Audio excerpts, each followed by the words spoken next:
gosh, say I'm talking to an American. This is the first interview I've done with an English speaking, well, an American speaking person. No, I'm just kidding. 'Cause we don't speak English over here. We speak American. America.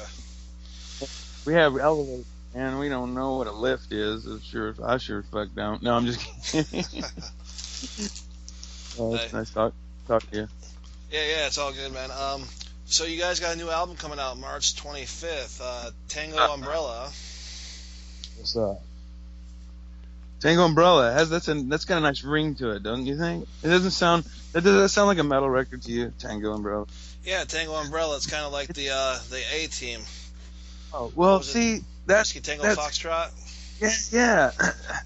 I dig that uh, thought about it because the cover and uh, I if you say it sounds metal, I'll go with you. But I actually on the opposite side of that coin, I was saying it kind of reminds me of something that wouldn't really be a metal sounding record, um, but yeah, I dig it because I can't make sense of it, and I think that's the way it's supposed to be. What Chad told me. Well, Huh? that seems to be kind of your guys' mythos anyway. I mean, the band name, I read you guys, there's really no meaning behind the band name either, so it kind of makes sense to have an album name that Yeah, doesn't make sense too. yeah. I'll send you a little clip what Chad said about it if you want. But yeah, he basically said that he just wanted something that was like a little bit more, of the it's just unexplainable, not undefinable, and therefore you can get your own meaning out of it, and it's not you're not force fed the idea that we want to, you know, go into as far as like the whole record, the theme of the songs behind Tango Umbrella. I don't know. It's Yeah, like in the white room with black curtains at the station. It's like what the fuck is he talking about? I don't know, man, but this sounds great, man. Eric Clapton, shit. It's all right. It's all right by me. yeah, I read the same thing about. I heard an interview from Chad about the same thing with the Shoot EP. There was no meaning behind the word shoot. It's just whatever you wanted it to mean. Yeah. It made me think of like ground and pounding, like UFC. Shoot, like wrestling. Yeah, that's cool. So, how has the sound evolved since your last album, which has been upwards of 10 years ago? Yeah, I think it evolved is the key word. I think it's definitely done that, and how man, I hear old school head charge in these new songs. I hear old school head charge in the way of just the intensity, the wall of sound, the wanting to get Dave Fortman to mix that sucker because he's gonna make it sound kick ass. Hmm. Just get it to sound really good for starters. And then let the songs do the rest. I mean, I don't think there's a lot to some of them, but to me, it doesn't feel like let's just produce the shit out of it until it sounds whatever. It was actually just the way we've kind of always done things. Just having all these parts individually. If you listen to them, they can sound kind of odd, but you put it all together as a whole, and then it starts to make more sense. And we've always kind of approached songwriting like that. So you take the new ideas that they have, and then you use the old formulas that we like that work, and it really was. It made it fun. Now, it was a really hard record for me to record in a lot of ways, but at the same time, it was exciting to be a part of that flow of creativity because we did have limited time. But once things started rolling, you know, it really took off as far as like hearing the songs come together, coming back to the house that we rented in Lexington, Kentucky, and listening to Justin, performing mad scientific experiments as a keyboard player on the songs and listening to him after his treatment of them. And some of the songs were more Chad and Justin working together on something. And then that's why you get these songs that were a lot more just Cameron sending things. And so you'd have those that Justin and Chad and I'd be focusing a lot on it first because just so we can get our stamp on it or our ideas of it.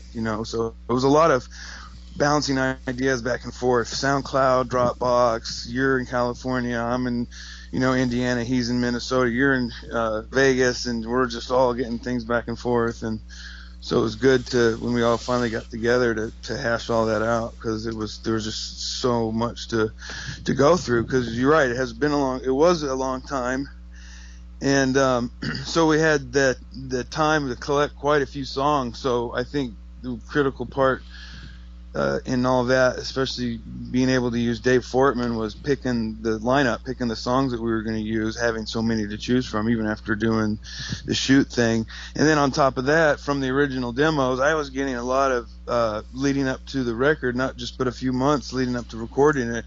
I was hearing stuff I'd never heard before that was new, that was really good. And one of them was like blew me away and actually didn't make it on the record, because I recorded it and had to record it in chunks, and I don't think that necessarily was the reason why it didn't make it on there, but it was one of those that was just so freaking amazingly difficult for me technically that I had to divide it up into chunks. I couldn't play it from beginning to end like without stopping. It was just like, you guys are killing me. But hopefully there's a version of that somewhere that we could throw out on something, like as an extra, because it's just so amazing. I cheated recording it. I'd have to relearn it to play it live, but I'd be up to the challenge. Yeah, sometimes those are the best ones, the B-sides. Yeah, or the latecomers, the one like, oh shit, we're done recording, we're done doing drum tracks, I got one more that I really want. There's always a couple that they want to try and slide in there, but not to no avail sometimes. Yeah, the album can only be so long, right? Right, and like I can't remember how it's. I believe it's 11. Am I missing one? It's 11, right? I'm not sure. I haven't seen the new CD yet. You haven't gotten it yet? No, I haven't gotten it yet. We didn't get a copy of the promo. Well, I'll tell you what. Well, after we do the interview, I'll send you a link so you can at least listen to it. So you can at least and I'll figure out how to get you a copy. All right, Sorry cool, about that. Oh, that's all good. So, like I said, 10 years since the last full-length album. What's the response been for the fans?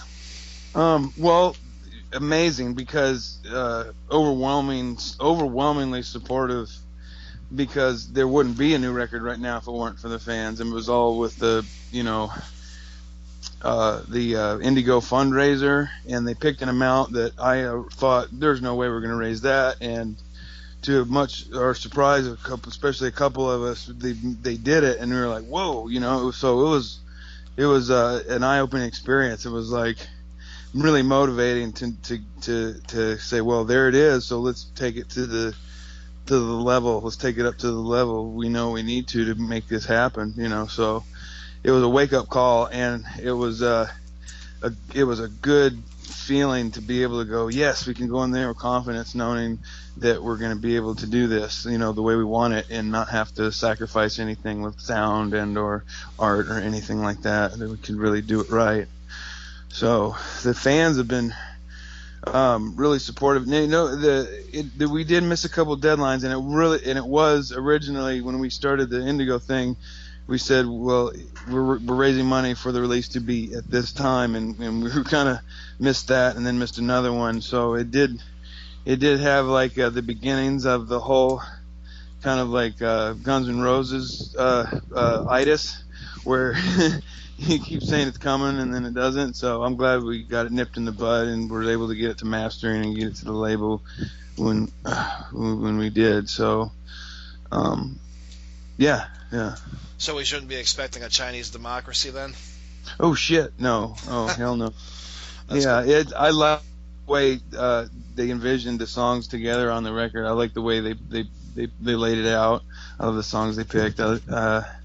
I like the new sounds that it sounds like. I mean, there's some vocal things on there that I've never heard Cameron do before. And I remember right, there's a song on there, and I can't remember which one exactly, but there is a song on there where Justin did the vocals for. Like most of it, I believe. So it was great to hear Cameron do some things that sounded like Cameron, that was definitely something that gave me chills up my spine, but were things I'd never heard him done before. So it had a nice, fresh kind of like new direction to it, but yet still had that head charge delivery that I love so much, you know. So, um, Well, yeah. So, it's kind of part of your guys' story that you guys have been pretty open. You guys have had quite a few issues with substance abuse. How's that going for you guys? oh, presently, they're all good. Everyone's good. I think, you know, I gotta deal with some things like psychology wise with some meds. Being that I live in Indiana, if I lived in California or any other medical state, I'd probably have a different answer for that. But unfortunately, I got to deal with those kind of fucking meds on top of all that. But yeah, everybody's well. Actually, everybody's doing well. That's good. I live in Indiana myself, so yeah, we kind of got our heads up our ass here as far as that medicine goes. Yeah, I don't know. I think people just have this delusion that's decades old that you can trust pharmaceutical companies and that what they're saying is right and that stay away from pot because that's bad. And then like here's all these friends of mine that are gone in high school. I could name like 3 or 4 that aren't here anymore because of prescription overdose. And I can guarantee if they were huffing on a bong using that to get rid of their pain, they wouldn't have, overdosed. They'd still be here. So. Yeah, I mean that's another part of your guys' story too. I mean it's a sad part of it, but you lost a guitarist on the road, Brian Otteson. He died at 27 from a prescription drug overdose. No. The correction, it wasn't an overdose. Oh, was it? No, I mean it was a lot of things. That boy was sick is beyond belief. Like the night before, he had just gotten out of the hospital. He was on some crazy antibiotics. He had what did he have? He had he had like pneumonia and like bronchitis, and so he was on some heavy meds for that. And I know he had a couple beers the night before, but he looked white as a ghost. He was like, and I was like, man, I think we need to take you back to the hospital. So he had been really sick for a week, and it just got worse to the point where it's like, you can't just shrug it off and then one day it gets better. You got to go to the hospital. So I was like, almost like, man, we should go to the hospital again. And that bus that we were on had like, it was mildewy, and it was like almost like, I don't know if it was black mold, but it was awful. And I don't know if he did have anything like med wise. He might have. I don't know, but honestly, dude, I don't think that's what killed him. Oh, I apologize. That's just no. It's a common it's a common question and a common delivery of that event that day because there was some confusion at first, I think, and not sure why, but specifically, but yeah, I think there was probably something taken. I don't know if it was from the doctor because he had like the bronchitis and stuff, but he also had like a bad strep throat and he couldn't talk. And so I think he might have had something for pain, but and he had a couple beers, but it's not like he was, drank a half of a fifth of whiskey and ate and crunched up a handful of Vicodin. It's like it just doesn't make sense that what he took would have been the thing that killed him. So, but yeah, it was one of those things. It's all good. But yeah, the as far as the first part where you're going with that, there was definitely, wouldn't have been a band in the first place if it wasn't for the 2 members that started it met in treatment. So I mean, that's as the story goes. But and the rest is trudging the happy road of destiny. There's the story on the way out. It's like you just want to be clean for as much as life as possible. That's the goal. Some people are better at it than others, but I'm glad to say everyone's doing good right now. It kind of got hairy there for a minute, but no, it's all good. Well, that's good to hear. I mean, that's ruined so many lives. Has sobriety been a challenge for you guys? Sometimes more than others. you know. I've had multiple years, not always consecutively, but I mean a lot of experience with all different kinds of groups and have you. Been a sponsor, had a sponsor, been to Yeah. retreats, thrown retreats, so it's not always, it's sometimes it's been more just like a celebration really, and than a struggle. I think the struggle is when an addict tries to maybe just do shit on their own. You know what I mean? Because how did we get and stay sober? I mean, not everybody knows the story, but it's usually a room full of people that care enough about you to think, hey, maybe if I help this guy out, it'll help me out. And so you actually have, and there's different thoughts on that, on the validity of all of that. And I don't talk usually much about it anyway, because they're not supposed to talk about it on in the press or whatever, but it's kind of like their tradition or whatnot. But but anyway, it's that's usually, I think, for me, the struggle I have is when I just you know try to be in charge of everything and think, oh, I got this handled. Usually when I just focus on work and being healthy and happy. And plus, I'm so much older now. Like, I totally don't have this preoccupied mind to go out and party. It's like I don't think about that. My time off is usually spent in nature and like around family and like yeah, really laid back sorts of activities. The challenge is just staying sober on the road sometimes, because yeah, you can say no to that beer 20 times, but if they ask 21 times and one of the answers is yes, you got Yeah. 21 no's, but one yes, then it's yes. I mean, it's all yes. So it just, but I got to be careful about that. I just, alcohol is my number one offender, so I'm usually like, if I ever get anything to drink, it's like, you'll see me with that thing all night usually.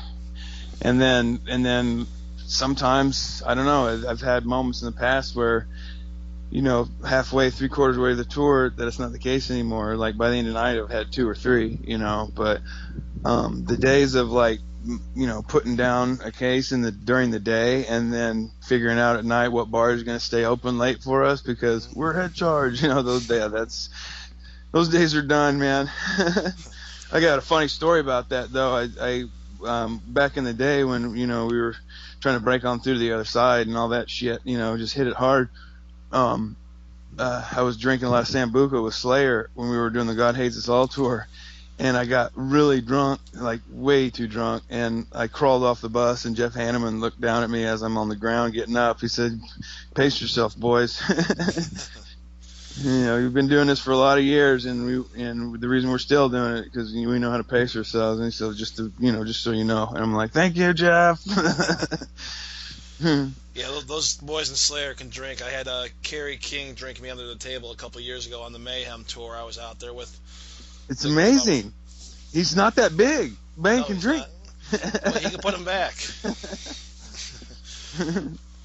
So, what do you guys got planned as far as touring goes? I know you guys had a European tour planned out, and that kind of fell through. Yeah, just recently, but stay in touch. There's, more to come. I'd like to give you another official statement, but I got to talk to my boys first. Yeah, I But, gotcha.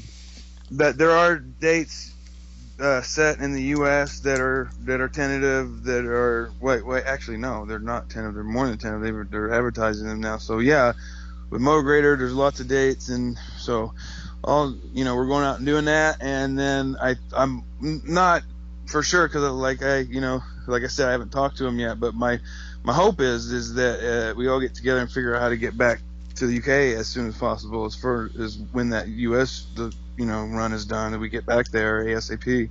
Would be my hope. So you guys have been around for quite some time since, I think, what was it, 1998 you guys got together?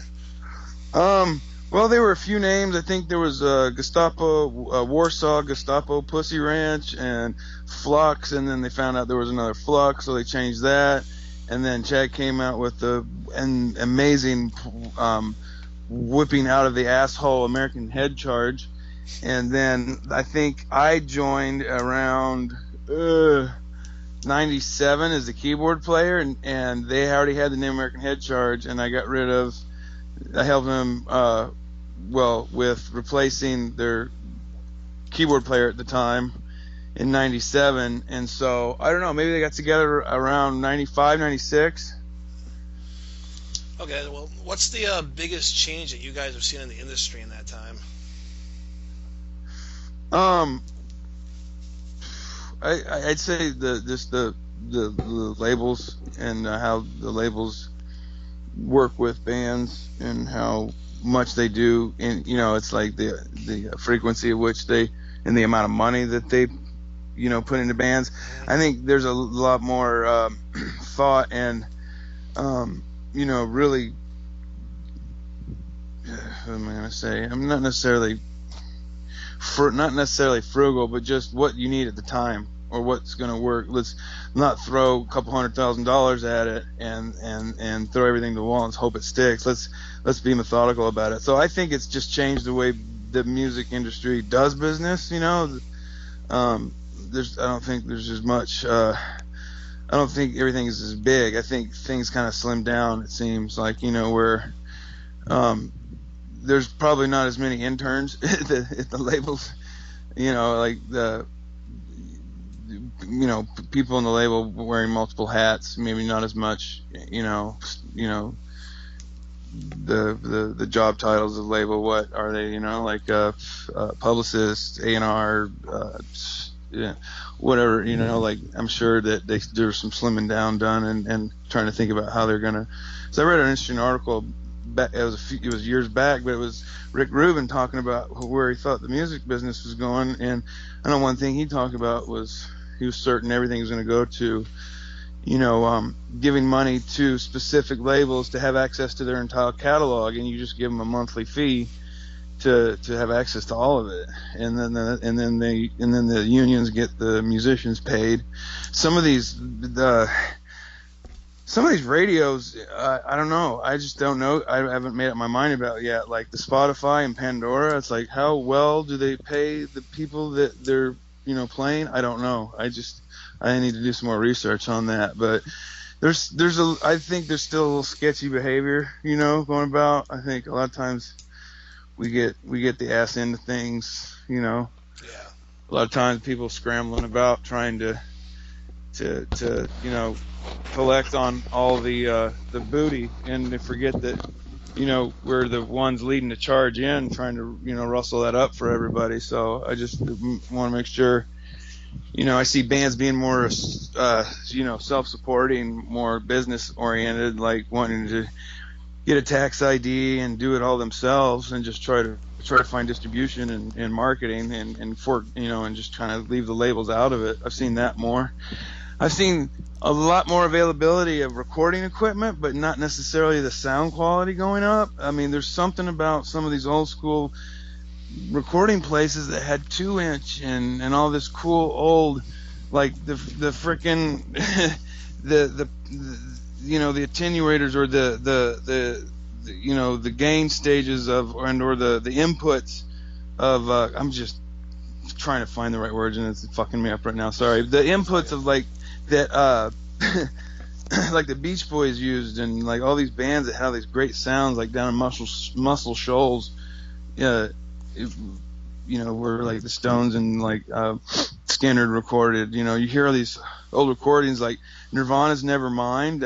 I'm pretty sure there was 2-inch to on that. Like it was all just warm analog sound, and now sometimes you just don't get the sound quality you used to. But there's a lot of good quality stuff. Kind of it has increased the quality, I think, of a lot of demos, but I don't think it necessarily helped increase the amount of epic albums coming out, where it was just like, that one's just gonna be an instant classic because it just sounds so amazing. I want more of that. Yeah, the digital age has really had a positive impact on the newer bands, and it's had kind of a negative impact on the older bands, because like you said, that equipment's more available now and it's more readily usable. Yeah. and it's more people are navigating towards it, but it's a sacrifice in the end. It seems like. You blame user error, like a lot of these cats that go with that old gear are semi-retired or just now, maybe last week, retiring. So I love it when there's a resurgence for the love of that sound, like whether it be old style analog keyboards or new bands getting into old equipment where they're realizing that. There's this, I was listening to NPR driving across the country. I do a lot of driving just to visit friends and whatnot, and I was listening to this one night, and they were talking about there's a company in America, and I'm not sure where it is, but it has pretty much all the tape equipment for the cassette tapes, and they still get a lot of business. There's still a market for people that want cassette tapes, and so they bought all the equipment from all the other companies, so they have the equipment to make the tapes, but they also have an exact backup of everything that they have running. They have 4 backups of everything. So if they need spare parts or whatever, because they stopped making all this stuff, but they can still, be a business and actually, they've actually made a lot of money last year, expanded their business. You were just talking about Rick Rubin a few minutes ago. I know you guys had a pretty public split with him. Was it a pretty toxic relationship, or how? No, not at all. Actually, the amazing part with Rick was, at first being able to work with him, but the hard part was being able to work with him, because we were sending him demos and of the feeding, and we wanted to work with him, and he had a lot on his plate. So I don't think it wasn't toxic at all. It was just we weren't at the same place where we needed to be together to be able to get something done. Like, we didn't want to keep working on things to try and make him better and wait for him to get done with what he was doing, and he ended up being okay with us not wanting to wait around. So it's actually ended up being a from what I remember, like, amicable, like, that was okay. It wasn't toxic, it wasn't bad. It was just it's just, I don't think it's gonna happen. Can we go? And we actually just asked if we could leave the label, and they were like, okay. So it's not they were like, oh, these songs suck, and they booted us off the label. I was like, that would have blown. But I think part of it was like the feedback we're getting from Rick. We were like, we don't. That's not how we think, which was pretty brave of us, because Rick's definitely one of those guys where more times than not you're gonna want to say yes, sir. Like, I believe what you're saying is to be true. But at this point we were. I don't know if it was just pride at the time, but I think they were like, no, man, I think these songs are great, and I agreed. I was like, I do too. What do we got to do? And so. It wasn't easy to get to that point, I don't think, as a band, because I think me at first I was kind of like, I don't know, man, I don't know if we should do this. And so it was more like when we finally come together on it, it was good, because once we were able to figure out what we're going to do, then we could just all come together and get it done. It was just I think it was the next relationship that didn't work out with Nitrous. So I think that was more the where we were at the time. I think where people were feeling where we were at with label and management, it was unacceptable. So, yeah. How's the relationship with the current label? Pretty good? Well, again, this is a language I'd like to go over with my partners, but I think that as far as the record coming out and everything, and we missed a few deadlines, and of course you're aware of what's recently happened. So to answer that question honestly, I'd have to say not happy entirely, but that's about all I could risk to say, is because I'm just guessing here. I think anybody could guess that it's running not ecstatic at the moment, but yeah. So you get the interesting interview today for sure. They haven't been as interesting as in the last couple of weeks, but in large, apart from whatever, great. It's been good.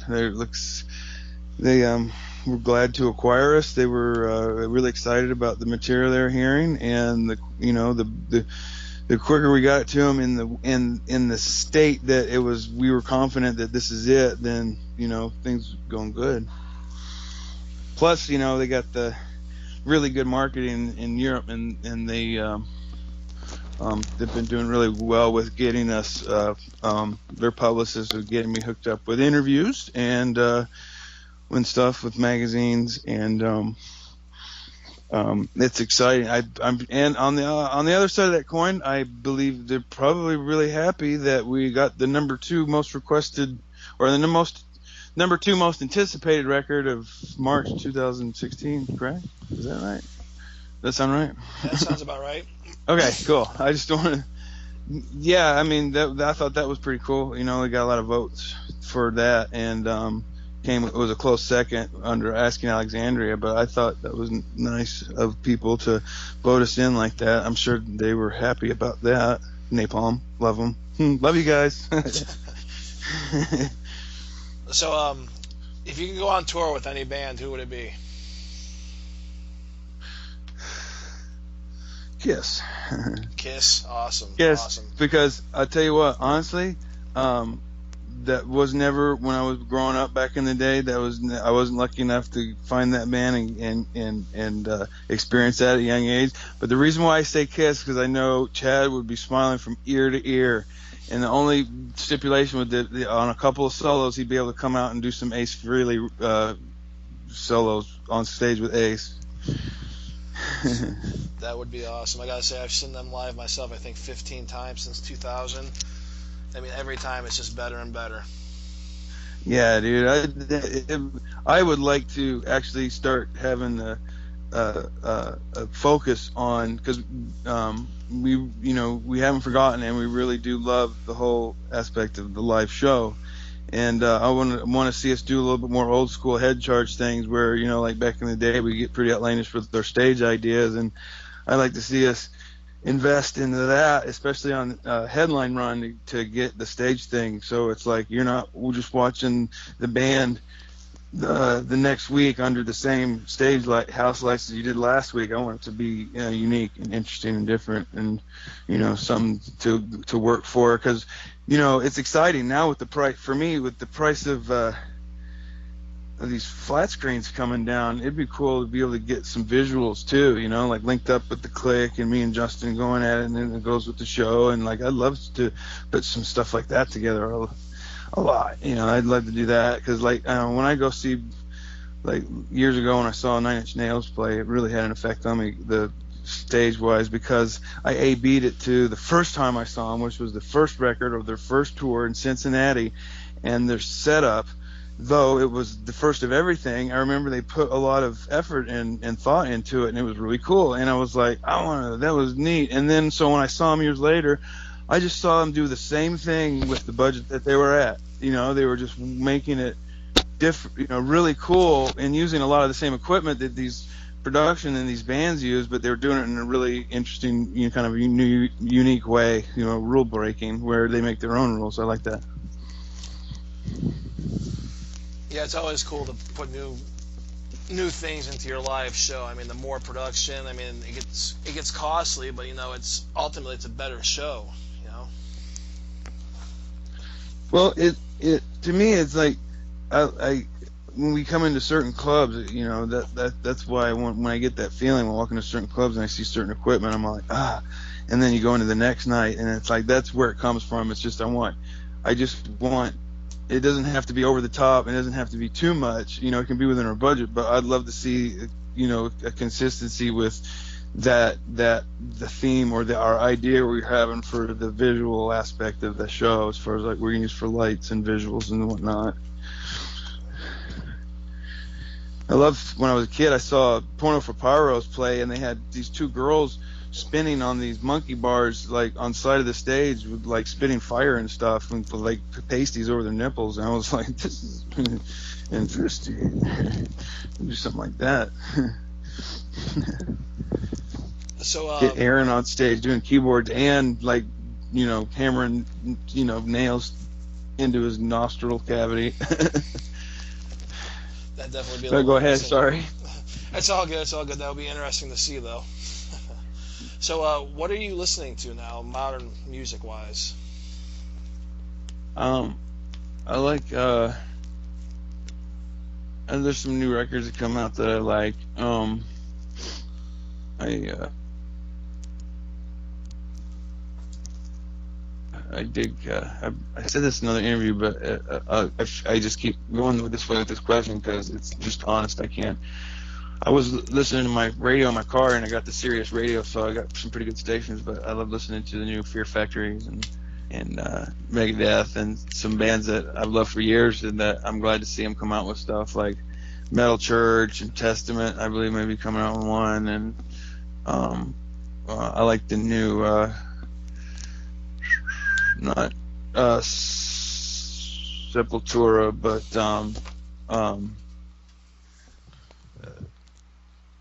help me out here. Soulfly. Thanks. Soulfly. Okay, yeah, I've heard a lot of them lately. Yeah, I like their new one. I love the new Iron Maiden. I love the way they did their CD release. You know, just it was just like going off in all these different clubs, and they were calling in on the radio all the different places they were at and the parties that they were listening to the record the night of its release, and that was a good one. I've been listening to a lot of that. I'm just a big fan of their drummer. But what else? I don't know. Can't think of anything off the top of my head. I know there's a few more in there, but I love the Clutch. That one they did. Yeah, Clutch always puts out a good album. Psychic warfare is real. You gotta believe it, brother. X-ray vision, telekinetic, out of mind. Psychic warfare is real. I know what you mean, kid sister. X-ray vision. I love that, how that just got that bluesy, old blues kind of vibe to it. Some of those riffs, Yeah. Cool. You gotta love those voices where it sounds like, or they smoke about 3 packs of cigarettes before they go into the studio. Right, but they don't. That's the amazing part. I love those guys. I love to tour with them. So, do you have any guilty pleasure music you like listening to? That's a good question. Let's see. As of late, there's got to be something. Let me think. No, that wouldn't be considered guilty pleasure. That's good. Damn it, that's a good question. I should have an answer because I'm always in my car. Oh, country, but I will defend my answer. I was listening to a lot of the really cool, in my opinion, old school country and outlaw country. Just like stuff that just goes back and it's classic and it just has a good vibe to it. For me, when I'm traveling, I'm on the road and I'm listening to old Merle Haggard or Johnny Cash or some, like that. I just like that old country like that. It's a guilty pleasure, I guess, being in a new metal band. Hey, there ain't nothing wrong with a little Johnny Cash and a little David Allan Coe. No, not at all. It's just that when I guess here's a better answer for that. Trying to do that in the van is harder because I don't have the radio station, so they'll all be asleep. It'll be my turn to drive, and I have some modern country on where it might get a little too modern pop country sounding, and somebody will wake up and I'll get some mean mugs like, "What are you fucking listening to?" And I'm just out there, tapping my feet and driving to the sounds of the highway and the country music. And, it's a guilty pleasure. But mostly, if I had my choice, I'd try to listen to something, moves me a little more than some of the stuff they got coming out nowadays, which is just unbelievably similar in a lot of ways to band. Oh, it's all good. The connection dropped for a second. You hear me? Can you hear? I think I'm on the other side of the house, and there wasn't a good connection there. I usually get really good connection to that Verizon. We're doing the Skype thing. I'm doing my data. I'm using my data. I don't have Wi-Fi here, but I don't care. My thing's about ready to flip over anyway. I got you. Well, yeah. As far as questions go, that's about all. That's about all I had for you, question-wise. Anything you want to talk about? Well, pretty much said everything I wanted to say. I can't think of anything right off the top of my head, but if I got a burning desire, I'll definitely try to hit you back up. But I can't think of anything right now. But thanks for doing the interview. Sorry that I didn't stick to the schedule. I was happy to. I'm really glad I got it done, and so thanks for being understanding and appreciate that.